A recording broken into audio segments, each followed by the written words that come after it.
Aplankyk Izraelį, kol Izraelis neaplankė tavęs, kaip sako senas priežodis, sukurtas kitais laikais ir kitam kontekste, bet tema yra ta pati. Niekada nežinai, kada prasidės naujas karas. Ir šį penktadienį rytą naujas karas prasidėjo, tai yra Izraelis surengė penkias atakų bangas prieš Iraną. Šito puolimo tikėjosi visi, tikėjosi jau daug metų, tiksliau tikėjosi dešimtmečiais ir niekas nežinojo, kada šitas dalykas tiksliai atsitiks ir pagaliau jisai atsitiko. Izraelis puolė Irano branduolinės instaliacijas, branduolinius objektus ir taip pat nužudė Irano antrosios kariuomenės, arba tiksliau sakant, pagrindinės kariuomenės, nors ir alternatyvinės vadą, tai yra islamiškosios revoliucijos gvardijos vadas Salami, islamiškosios revoliucijos sargų gvardijos, ten įvairiai galima versti, bet vienu žodžiu tai yra gvardija, rinktinė kariuomenė, kuri saugo islamiškąją revoliuciją. Tai buvo įkurta Irane po revoliucijos 1979 metais, todėl kad atėję į valdžią religiniai lyderiai, ajatolos, jie manė, kad jie negali labai pasitikėti nuverstojo šacho kariuomenę arba šachui lojalia reguliaria Irano kariuomenė, todėl nusprendė, kad jiem reikia savos kariuomenės, savo saugumo, savos vidaus reikalų sistemos. Irane apskritai, ko netrūksta, tai įvairių saugumą užtikrinančių struktūrų. Tų struktūrų yra labai daug, jos yra tiesiog viena kitą dubliuoja, viena už kitą grėsmingesnės. Ten yra be abejo ir policija, ir vidaus reikalai, ir yra saugumas, ir žvalgyba, ir kontržvalgyba, ir žvalgyba ir kontržvalgyba prižiūrinti dar vieną žvalgybą, ir yra ta būtent islamiškos revoliucijos sargų gvardija. Tai yra tie žmonės, kurie tiesiogiai yra pavaldus būtent ajatolai jau labai senam, tik antrajam po revoliucijos ajatolai, pirmasis Khomeini, jisai mirė praėjus 10 metų po revoliucijos, o dabar šalį valdo kitas ajatola, panašia pavarde Ali Khamenei. Dėl to jos kai kas painiojo, kad vienas buvo Khomeini, o kitas Khamenei. Ir kai kada žmonės galvoja, kad čia tas pats, tik tai skirtingai tariamas. Ne, čia ne tas pats. Irano religinis vadovas yra jau labai senas, jam yra 85 metai. Jisai yra labai prastos sveikatos ir apskritai Iranas yra dabar blogiausioje situacijoje, kurioje jisai buvo nuo pat islamiškos revoliucijos 1979 metais laikų. Šalis didžiulė, šalis labai jauna, didžiulė, tai yra 90 milijonų gyventojų, šalis labai jauna, labai didelė dalis jaunimo. Ant religinių normų, dogmų ir tvarkos ir islamiškosios revoliucijos ideologijos dėja dauguma gyventojų skersa tris mintį. Tai yra, iš tikrųjų, į maldos namus nebevaikšto. Į religiją kreipia vis mažesnį dėmesį, visiems įdomus modernus yra pasaulis, o ne tas protiškai atsilikęs tų barzdotų ajatolų toksai politbiuras, kuris primena tai, kas buvo Sovietų sąjungoje 1989 metais, arba biškiai anksčiau dar prie Gorbačiovo, prieš Gorbačiovą, prie Černenkos arba Andropovo, reiškia senių valdžią. Ant senių tos valdžios dėja skers, aišku, jie vis dar turi represinį aparatą, todėl visiškai dėti skerso nelabai gaunasi, bet kažkiek tai, kiek pasiekia to skerso, tai tiek to skerso ir uždeda. Ir iš tikrųjų šalis yra žiauriai susilpninta dešimtmečių sankcijų. Sankcijos Iranui buvo skirtos priklijuotos dėl to, kad Iranas pradėjo 1980 metais plėtoti savo branduolinę programą toliau.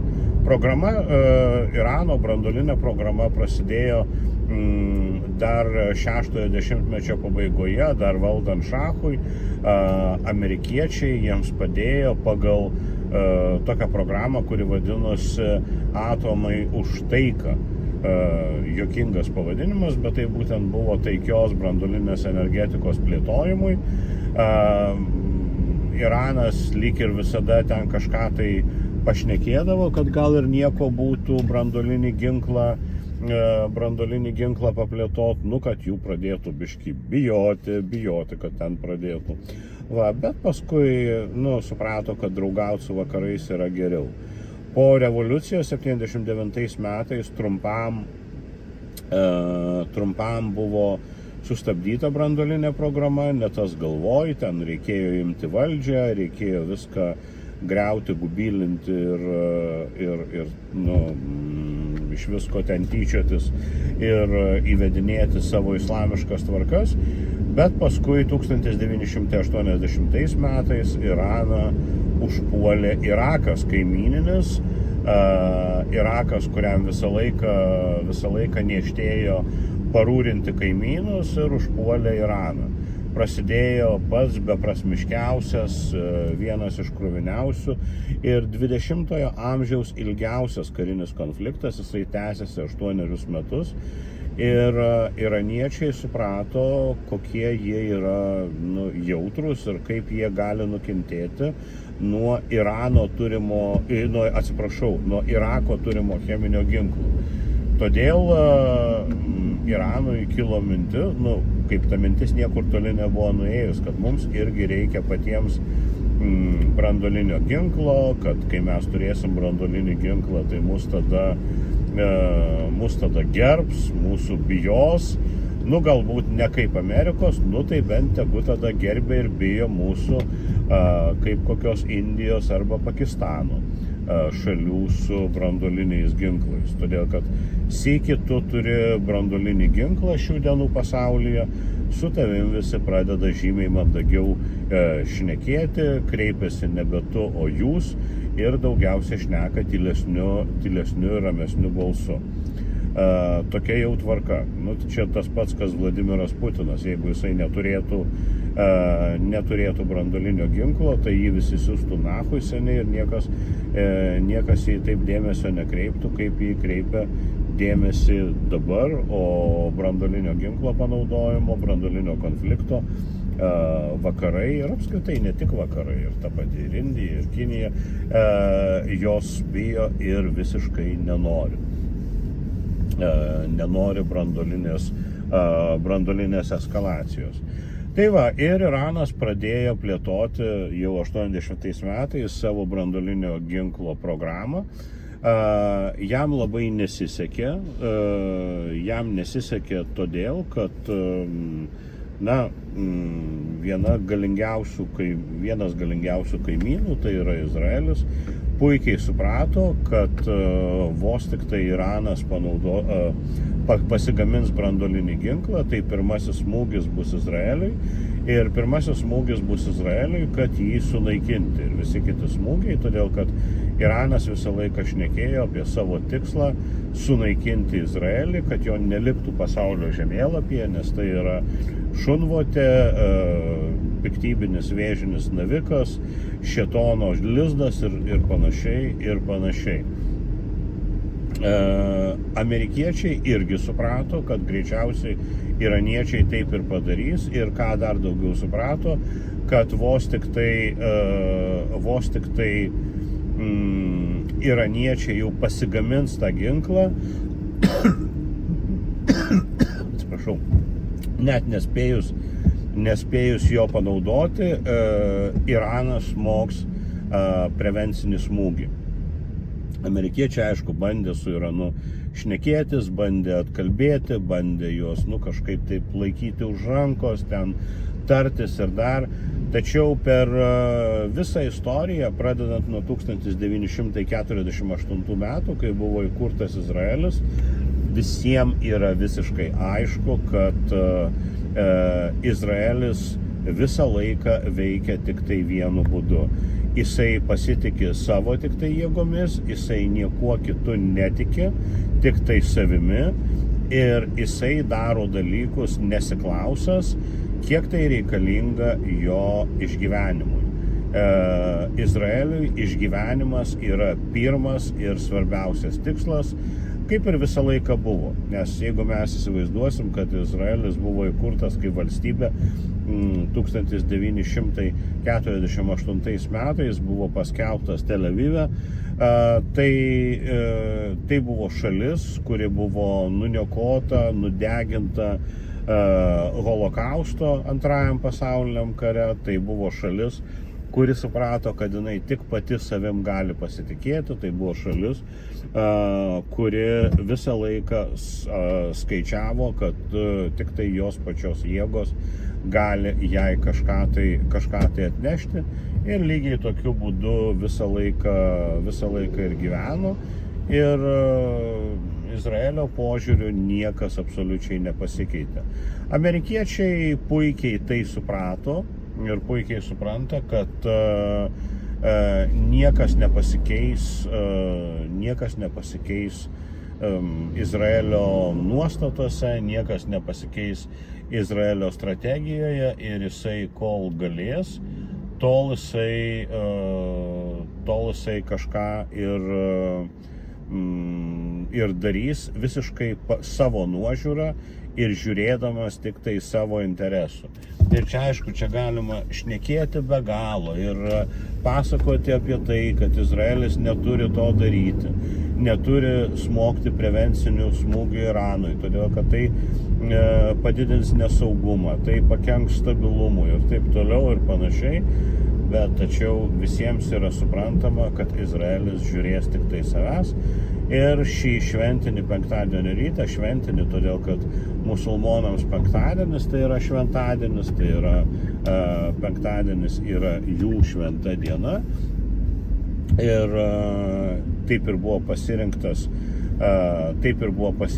atakos laikas, jisai buvo pasirinktas dar prieš aušrą penktadienį, todėl kad tai yra pats silpniausias laikas Iranui, todėl kad didžioji dalis vis tiek gyvena pagal 5 dienų savaitę, budi tik tai budintieji, o visi likusieji ilsisi ir laukia penktadienio šventos dienos, kai žmonės meldžiasi, kai klauso pamokslų ir kitaip poilsiauja.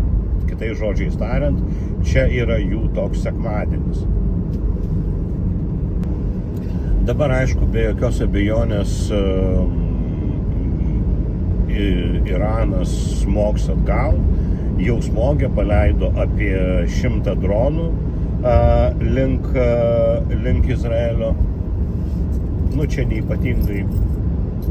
neypatingai kažkas tai daug.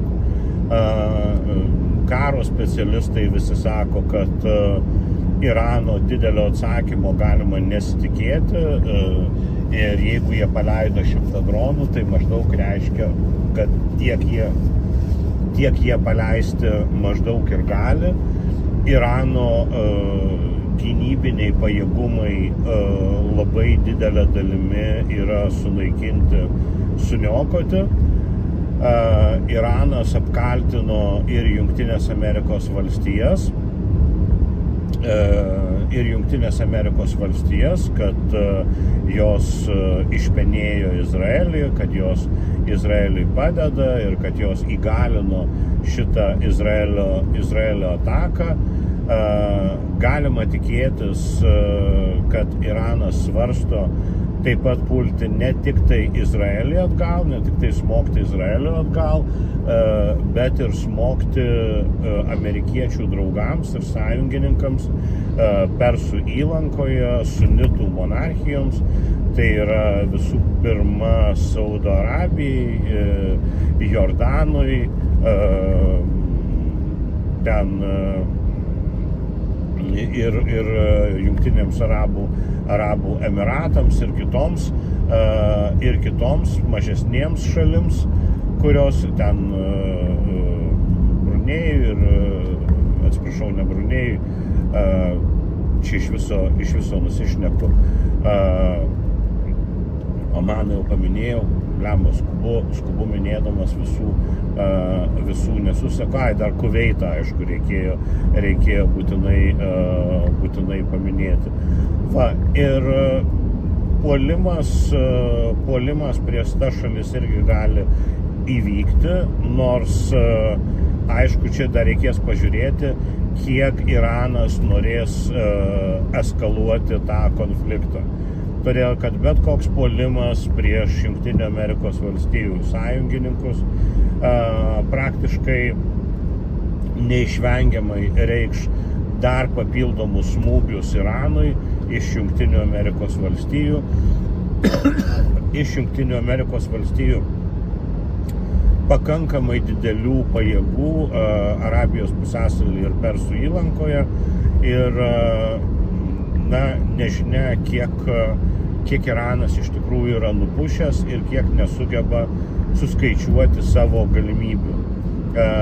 Jam reikia tai valdančiai viršūnėliai, valdantiems ajatoloms, jiems be abejo reikia tam tikros eskalacijos, kad bandyti aplink save suburti žmonės ir konsoliduoti savo valdžią, nes be abejo, kai yra karas, tai esami žmonės valdžioje, jie konsoliduojasi ir į juos pradedama žiūrėti rimčiau negu anksčiau buvo žiūrima.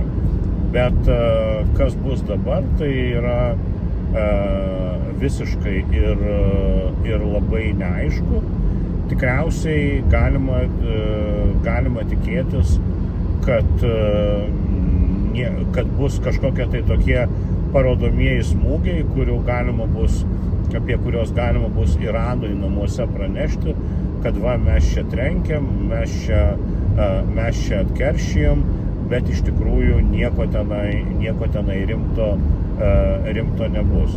Nors galbūt, kai režimas yra desperacijoje, jisai labai dažnai nueina į tokį, į neracionalius veiksmus. Čia lygiai taip pat kaip nacių Vokietija prieš Antrojo pasaulinio karo pabaigą, kaip ten desperacijai buvę valdantis kariškiai Argentinoje, kai sugalvojo Falklandų konfliktą ir panašiai. Taip, kad čia mes dar pažiūrėsim.